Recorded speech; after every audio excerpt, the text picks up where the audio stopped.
साथियों, आपका स्वागत है मेरे YouTube चैनल रूरल इंडिया में। आज हम समझेंगे कॉन्ट्रैक्ट के बारे में।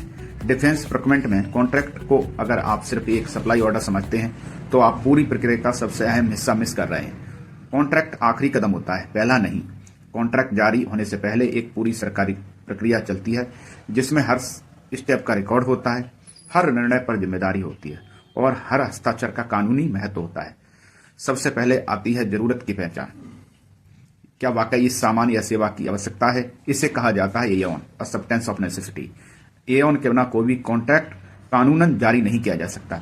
एओन के बाद सरकार अपना इरादा सार्वजनिक करती है, आरएफपी या एनआरटी के माध्यम से। आज यह प्रक्रिया कई रूपों में मौजूद है, जैसे GeM, CPP, central public procurement portal, DEPP, defence E procurement portal, या कुछ मामलों में ऑफलाइन या लोकल परचेज भी किया जा सकता है। इसके बाद टेंडर आते हैं और फिर बैठती है टीईसी, टेक्निकल लेवल्स कमेटी। यहां निर्णय किसी एक अधिकारी का नहीं होता, यहां बैठता है एक बोर्ड ऑफ अफसर जो हर ऑफर को टेक्निकली तौर पर जांचता है। टीईसी की रिपोर्ट जब सीए कंपिटेंट अथॉरिटी द्वारा साइन हो जाती है तब मामला जाता है फाइनेंशियल बोर्ड के पास। फाइनेंशियल बोर्ड यह तय करता है कि सरकारी पैसा सही दर पर, सही जगह, सही तरीके से खर्च हो रहा है या नहीं।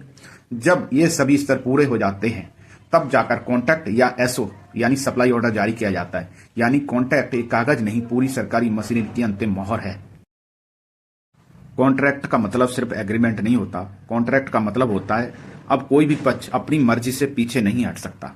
कॉन्ट्रैक्ट यह तय करता है काम क्या होगा, कब होगा, कितने पैसों में हुआ और अगर नहीं हुआ तो जिम्मेदारी किसकी होगी। उदाहरण के तौर पर समझते हैं, unit and dining hall equipment की रिपेयर के लिए 30,000 रुपए वेंडर से लिखित सहमति ली। अब वेंडर यह नहीं कह सकता रेट बढ़ गया है और यूनिट यह नहीं कह सकती पैसे बाद में देंगे। कॉन्ट्रैक्ट बायर और सेलर दोनों को बराबर बांधता है, यही कॉन्ट्रैक्ट की असली पहचान है।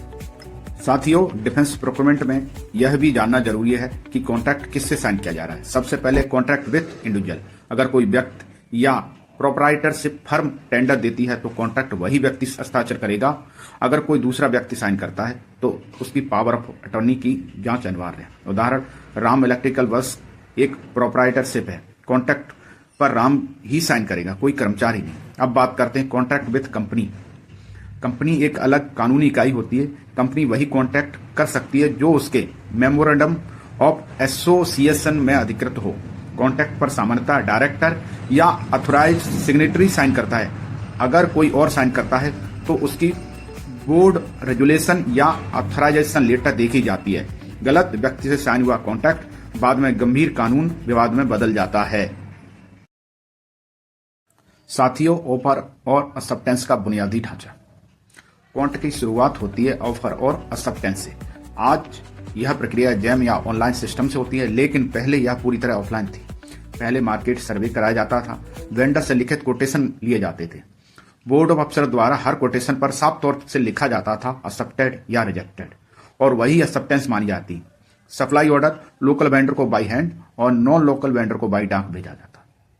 आज सिस्टम बदल गया है लेकिन नियम वही है। तो एक्सेप्टेंस हमेशा लिखित और रिकॉर्ड में होना चाहिए। साथियों, वीडियो पसंद आया हो तो चैनल को सब्सक्राइब और बेल आइकन को दबाना न भूलें। और अगर किसी विषय पर आपको डिटेल वीडियो चाहिए तो मुझे बताएं, मैं उस पर डिटेल वीडियो बना के दूंगा ताकि आपको अच्छी तरह समझ में आए कि प्रोक्योरमेंट किस तरीके से होना चाहिए और उसमें क्या क्या होना चाहिए। धन्यवाद।